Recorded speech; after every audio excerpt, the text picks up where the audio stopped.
Assalamualaikum kepada Dr. Liana dan juga rakan-rakan yang saya hormati sekalian. Saya daripada grup 2 dan juga rakan-rakan akan membentangkan tentang PBS. Apa itu PBS? PBS ini adalah pentaksiran berasaskan sekolah.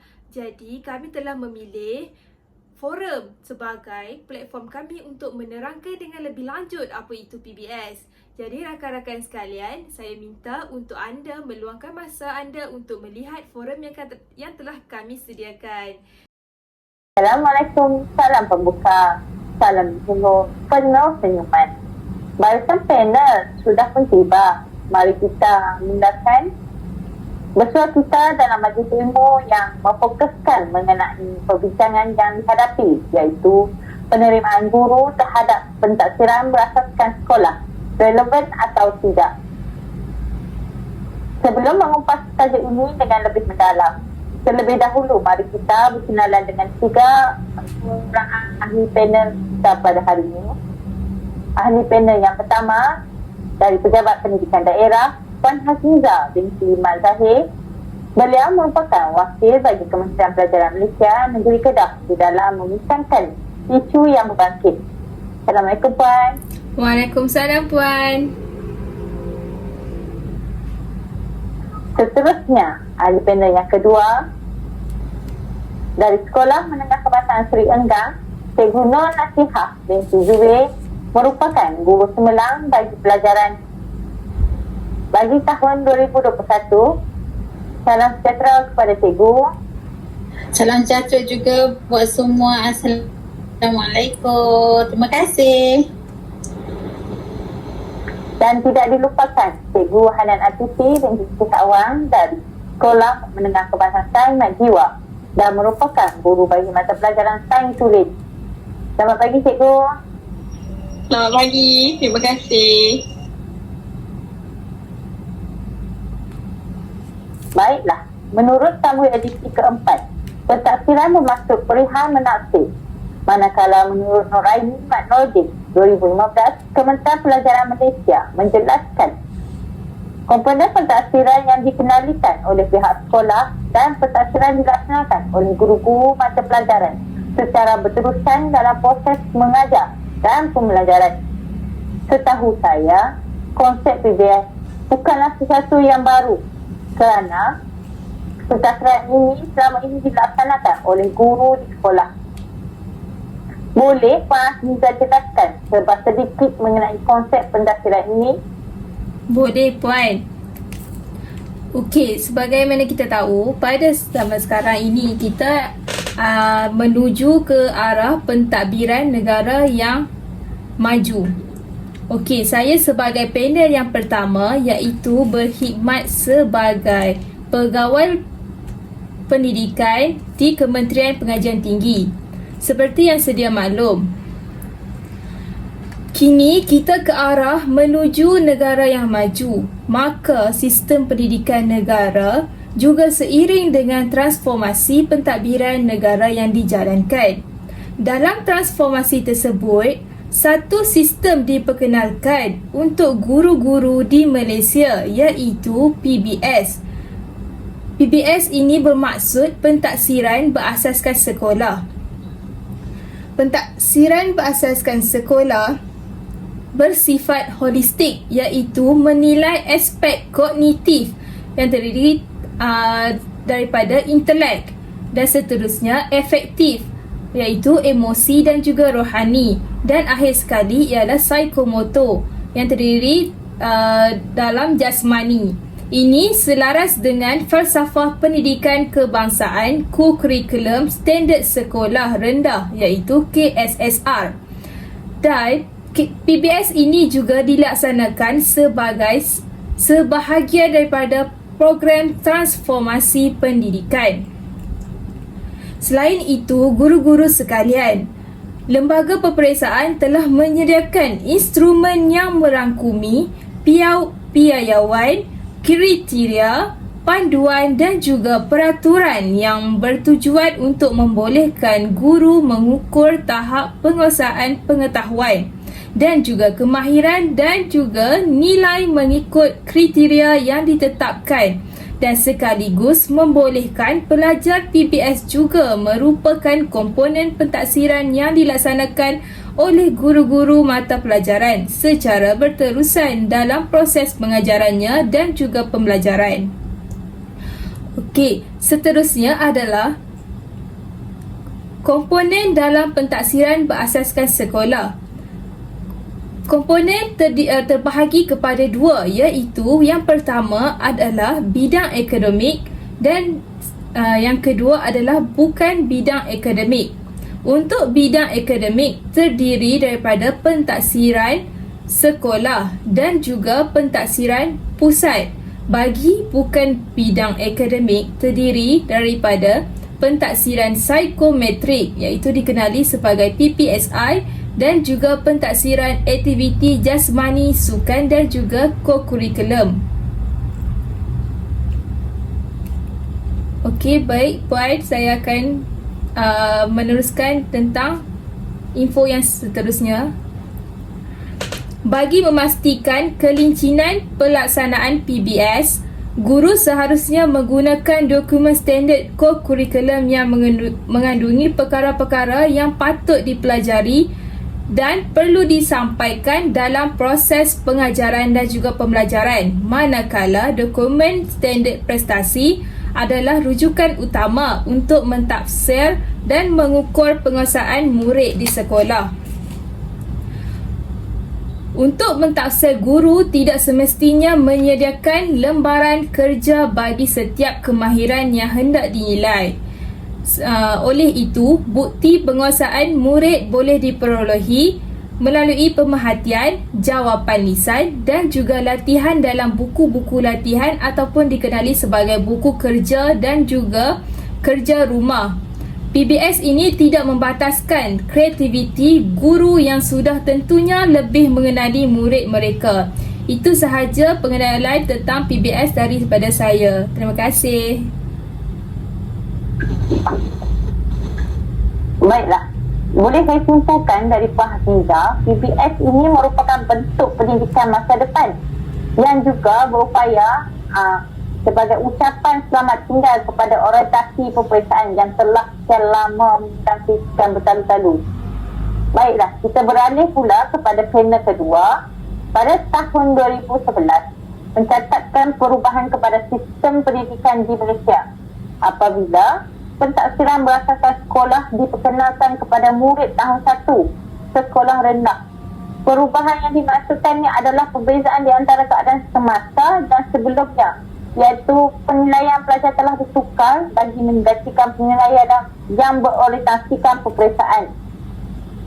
Soalan saya, sebagai seorang guru yang mengajar di sekolah, apakah kesan PBS itu sendiri kepada guru dan mengapa? Terima kasih Puan Fatihah selaku moderator kita pada hari ini. Sebelum itu, terima kasih diucapkan kepada pihak penganjur kerana telah memberikan ruang untuk saya bersama-sama dalam diskusi ilmiah ini. Pada pendapat saya, seperti yang telah dikongsikan oleh Puan Asniza sebentar tadi, pelaksanaan PPS ini banyak memberikan input positif kepada banyak pihak. Namun begitu, terdapat juga beberapa aspek yang saya kira boleh tambah baik, misalnya bebanan kerja guru itu sendiri. Seperti yang kita semua sudah sedia maklum, mutakhir ini, dunia sudah berubah pada dunia hujung jari. Semuanya di atas talian, namun terdapat beberapa kekurangan di sini. Hal ini disebabkan oleh guru perlu memberikan lebih banyak masa untuk mengisi di atas talian yang kadang-kadang sehingga mengganggu waktu rehat mereka. Ini akan menyumbangkan kepada penurunan produktiviti sebagai guru itu sendiri. Mereka akan lebih fokus untuk mengisi data berbanding menjalankan tugas hakiki sebagai pendidik. Begitulah pendapat saya. Saya kembalikan kepada Puan Fatihah. Cikgu mengatakan ia mengganggu waktu kerja dan meningkatkan bebanan kerja pada guru itu sendiri. Adakah ia berimpak pada bebanan kerja terhadap cikgu? Terima kasih Puan Moderator. Pada khidmat saya, Bebanan kerja guru ini dah lihat khususnya pada guru yang lebih berusia khususnya. Ini disebabkan oleh guru-guru pada peringkat usia 45 tahun ke atas perlu mengadaptasi dengan pendekatan berbeza yang telah dipraktikkan oleh kerajaan. Sebagai contoh, penilaian yang sebelum ini berasaskan peperiksaan berpusat seperti UPSR, PT3 namun telah diubah kepada pentaksiran berasaskan sekolah dalam tempoh masa yang singkat. Seperti yang kita semua sudah sedia maklum, peperiksaan UPSR telah dimansuhkan bermula tahun lepas iaitu 2021 dek kerana terkesan oleh pandemik ini. Namun, ini tidak bermakna guru-guru kita sudah bersedia 100% untuk memikul tanggungjawab ini. Hal ini diperkuatkan lagi apabila isu ini turut dibangkitkan pada Ada Akhbar. Sebagai contoh, akhbar berita harian ada menyebut tentang isu ini dengan tajuk "Guru terlalu dibebani dengan tugas bukan hakiki". Oleh itu, pada pandangan saya, jika ia dirangka dan dijalankan dengan lebih sistematik, masalah ini mungkin dapat diatasi. Guru-guru juga memerlukan lebih pendedahan dan latihan bagi menjalankan PBS ini tanpa sebarang masalah di hari mendatang. Hal ini amatlah penting kerana guru diibaratkan seperti lilin yang perlu menyuluh jalan yang jelas untuk anak didiknya mengorak langkah menggapai kejayaan. Terima kasih. Baiklah. Bagaimana pula dengan Cikgu Nur Nasihat? Relevan atau tidak PBS ini? Terima kasih Puan Moderator. Okey, bagi saya ya, pelaksanaan PBS ni sangat-sangat relevan ya, kerana ia sebenarnya sangat-sangat membantu para guru dalam membuat keputusan yang betul berkaitan dengan strategi pengajaran yang ingin digunakan dalam proses PDP. Ini adalah kerana hasil yang diperoleh melalui PBS, guru dapat mengetahui tahap kemajuan dan penguasaan seseorang pelajar dalam bilik darjah sama ada pelajar tersebut dalam kategori memuaskan, sederhana, lemah atau tiada kemajuan langsung berkaitan topik yang sudah disentuh di dalam bilik darjah. Maka dengan ini mudahlah para guru ya sebenarnya untuk membuat keputusan sama ada untuk mengubah strategi pengajaran agar lebih bersesuaian dengan keperluan murid atau mengulang dengan menggunakan strategi yang sama dan sebagainya. Guru-guru dapat mengenal pasti murid yang cerdas, murid yang memerlukan aktiviti penggayaan dan murid yang lemah yang sebenarnya memerlukan aktiviti pemulihan. Ini menunjukkan guru akan menjadi lebih kreatif dalam pengajaran dan pembelajaran di mana guru akan menggunakan kaedah yang berbeza bagi memastikan keberkesanan kepada pelajarnya dalam pembelajaran. Ini adalah kerana Ini adalah kerana saya rasakan ianya sangat memudahkan guru dalam membuat keputusan dalam hasil PBS yang sangat jelas dan berstruktur. Dalam kaedah pentaksiran ini juga saya dapat rasakan hubungan antara guru dan murid akan menjadi lebih harmoni kerana murid sentiasa berinteraksi dengan guru-guru kerana mereka akan ada sifat ingin tahu dan berani memberikan pendapat dalam menyelesaikan masalah bukan rutin yang diajukan oleh guru dan rakan sebaya mereka. Dalam keadaan ini, guru dapat mengaplikasikan kemahiran berfikir aras tinggi iaitu KBITE kepada para pelajarnya. Secara tidak langsung, suasana pembelajaran akan lebih berpusatkan murid. Guru juga dapat menyampaikan kurikulum tersembunyi kepada murid iaitu membina nilai-nilai ke arah pembentukan insan yang seimbang. Ini adalah selaras dengan falsafah pendidikan kebangsaan. Okey, kita sebagai guru sebenarnya perlu berani ya mencukil apa sebenarnya yang ada di dalam PBS. Okey, apa yang telah disebutkan sebelum ini oleh Cikgu Hanan, antaranya adalah PBD. Dan apa sebenarnya yang ada dalam PBD? Iaitu Assessment for Learning, Assessment as Learning dan Assessment of Learning. Okey, sebagai contoh, Assessment for Learning iaitu pentaksiran untuk pembelajaran. Ini adalah pentaksiran bersifat konformatif di mana ianya sebahagian daripada proses PDP. Macam mana pentaksiran ini dilakukan? Okey, ini guru-guru perlu fikir ya. Contohnya soal jawab. bukankah kaedah soal jawab ni guru-guru sebenarnya sudah mengamalkan sejak dahulu? Betul tak para guru-guru semua? Okey, sebenarnya pentaksiran-pentaksiran yang disediakan oleh kerajaan ini adalah satu istilah sahaja. Kaedah dan pelaksanaannya ni memang kita sudah buat selama ini. Guru-guru hanya buat perekodan supaya kita dapat merancang strategi pengajaran yang lebih berkesan untuk anak murid kita. Okey, bahagian lebih menarik ialah strategi yang macam mana yang hendak kita gunakan. Okey. Sebenarnya itu adalah ditentukan oleh guru-guru sendiri kerana hanya kita yang lebih mengenali anak-anak murid kita. Betul atau tidak? Okey, dalam hal ini tiada siapa yang boleh menentukan apa yang kita buat itu betul atau salah atau kurang tepat. Kerana anak murid itu adalah anak murid kita. Jadi kita yang tafsir, kita yang tahu di mana kelemahan dia, kaedah apa yang sesuai dengan karakternya. Okey. Aspek yang kedua ialah assessment as learning, iaitu pentaksiran sebagai pembelajaran. Okey, secara istilahnya apa yang digariskan oleh KPM ialah bertujuan supaya pelajar faham tujuan mereka belajar dan menyedari apa yang mereka perlu lakukan untuk menguasai sesuatu objektif pembelajaran. Okey, macam mana kita nak pelajar faham tujuan mereka belajar?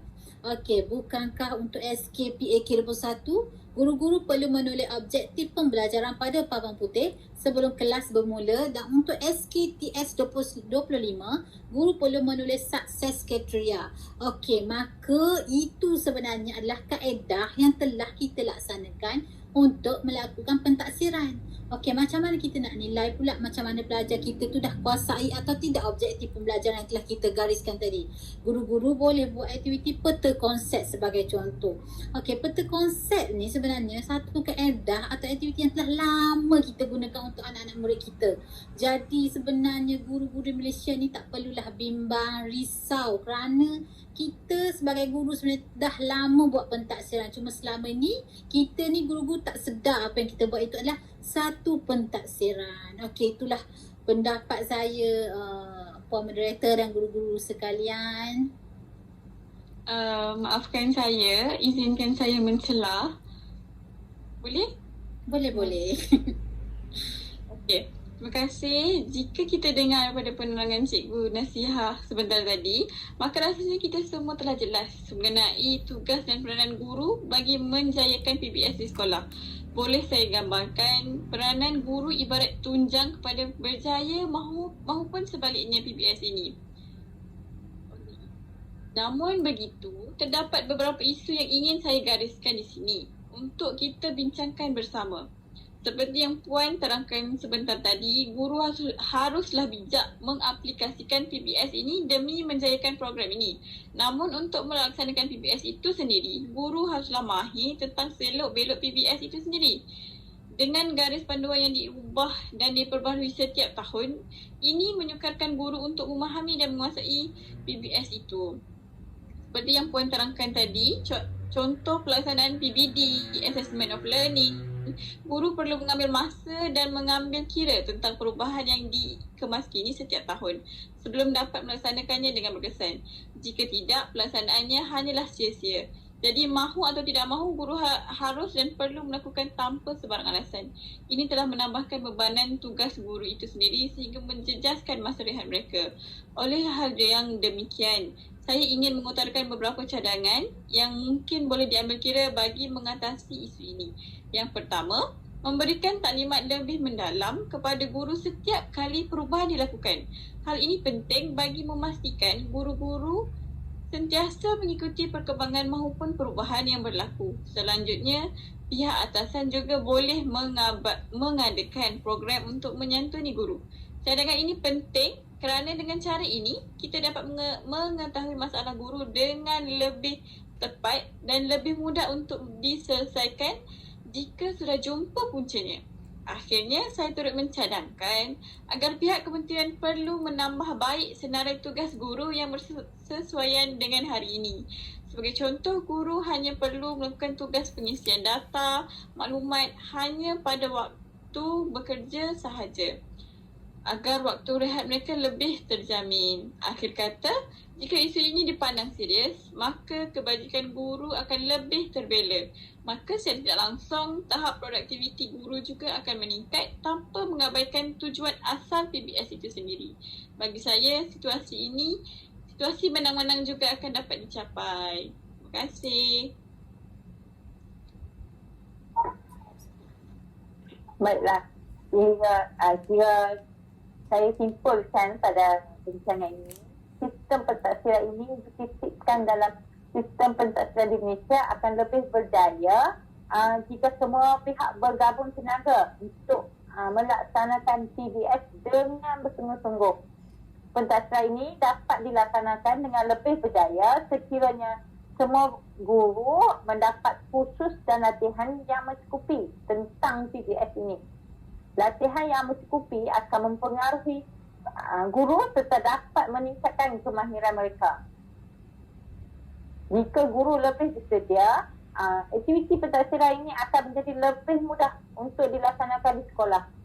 Selain itu, pengaruh pihak berautoriti seperti pihak pentadbir, pihak PDB dan KPM juga mempengaruhi keberkesanan aktiviti pentaksiran bagi memastikan berjalan dengan betul dan dapat melahirkan model insan yang holistik sejajar dengan saranan kerajaan. Baik, saya akhiri forum kita dengan serangkap pantun. Pergi memburu si anak rusa, lari sembunyi dalam gua. Segala yang baik dari yang Isa, yang buruk harap dimaaf jua. Sekian, terima kasih. Assalamualaikum. Waalaikumsalam. Terima kasih juga. Macam mana rakan-rakan? Dah tamat tengok forum kami? Ada input yang dapat daripada forum kami tu tak? Mesti dah dapat kan? Jadi kami ingin meminta satu tugasan kepada rakan-rakan, iaitu rakan-rakan perlu menjawab soalan-soalan yang telah kami sediakan di Google Form. Okey, jadi rakan-rakan turun ke bawah, tengok ada link untuk rakan-rakan masuk ke dalam soalan-soalan yang telah kami sediakan. Okey, selamat menjawab. Terima kasih.